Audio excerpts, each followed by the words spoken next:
Hola, ¿qué hay? Volvemos con un nuevo comentario sobre el libro. Hoy este de aquí, El abogado humanista, de Teresa Arzuaga.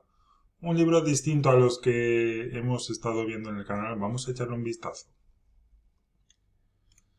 Bueno, pues el libro se llama El abogado humanista y presenta un ideal de abogado como alternativa a la concepción reinante hoy en día en el mundo del derecho, que es la imagen de ese abogado técnico, mercantilista que hoy domina en la profesión.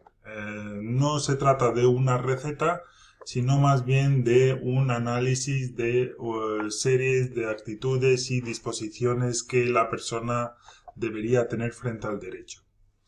El libro tiene 261 páginas, edita Editorial Aranzadi y es del 2018. Su autora es Teresa Arzuaga, que es doctora en Derecho por la Universidad Complutense de Madrid. Y esto que tenemos es una continuación de su tesis doctoral sobre el movimiento norteamericano Law and Literature Studies, es decir, Derecho y Estudios Literarios, que es un movimiento que está presente en la Universidad norteamericana desde los años 70 del siglo pasado. El libro consta de un prólogo a cargo de Antonio Hernández Gil Álvarez Cienfuegos y una introducción por la autora y 14 capítulos que están separados en dos bloques. Un bloque más teórico, el primero, que indaga sobre la relación entre derecho y literatura, y un segundo bloque que la autora dice que es más práctico, con 11 lecciones que serían interesantes para la formación humanista del abogado.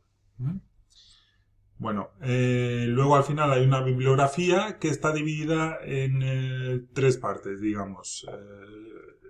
Se centra en los libros de cada uno de los dos autores que son los máximos exponentes de esta corriente de pensamiento, que serían James Boyd White y Richard Weisberg, y luego hay una bibliografía general. ¿Qué me ha gustado del libro? Bueno, pues me gusta la idea de partida, ¿sí? Que sería, podemos resumir de la siguiente manera. El derecho es mucho más que un lenguaje científico, ya que la ciencia posee una visión muy reducida del ser humano y no ha de basarse en el utilitarismo económico como pauta de comportamiento, porque al final la vida es algo mucho más complicado que eso, la vida en sociedad. Por otro lado, hace también un análisis muy riguroso de los dos principales exponentes que mencionábamos antes de este movimiento de derecho y estudios literarios. Cosas que me han gustado menos. En mi opinión, el análisis es muy descriptivo, ¿sí? La autora describe a la maravilla, se ve que conoce al dedillo la opinión de los dos autores, lo resume de muchas maneras, analiza de un sinnúmero de obras de cada uno. Hay un trabajo de investigación y de resumen muy importante y muy bien hecho, pero se queda ahí. No siento que falta por un lado, aplicación práctica. No me refiero necesariamente a un manual de instrucciones cómo qué hacer, pero creo que se queda en un plano muy teórico y no acaba de llegar a recomendaciones de lo que cada uno podría hacer para aspirar a este ideal que se presenta. Y por otra parte, bueno, pues se centra en el análisis que estos dos autores han hecho y son sobre todo centrados en autores de la literatura universal como Camus, Flaubert, Shakespeare, Dostoyevsky, pero tampoco hay un intento, un esbozo de traer ese pensamiento que está allí a nuestra realidad hispanohablante o a nuestra literatura en lengua española. Siento que podía haber dado un paso más en ese sentido y se queda en un plano muy descriptivo y muy teórico. Citas, principales citas, un par de citas que he seleccionado del libro. Los jueces y abogados no son, en esta visión errata más literaria del derecho, meros aplicadores de normas, sino profesionales a los que se les plantean importantes cuestiones éticas e intelectuales que hacen que su trabajo sea mucho más desafiante, interesante y éticamente vivo.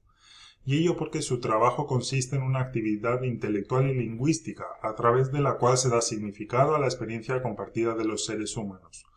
Lo que decíamos antes, sí, un abogado, un juez no es un mero aplicador de unas leyes que están ahí, sino que tiene que tener una vertiente mucho más intelectual, ética, que llegue al fondo de los problemas.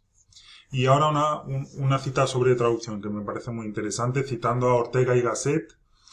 Todo acto de traducción total es imposible al producirse siempre en el nuevo texto dos tipos de modificaciones con respecto al original. Las deficiencias, que son aspectos del significado del original que no son repetidos en la traducción, y las exuberancias, con las que se refiere a aquellos aspectos del significado que aparecen en la traducción pero que no son parte del original. Bueno, muy de acuerdo. Uno se dedica a traducir bastante y la verdad, traducir es escribir de nuevo. Aunque siempre al menos yo intento que el espíritu del original esté ahí, muchas veces traducir es reescribir una obra. En conclusión, es un libro interesante sobre la relación entre el derecho y la literatura.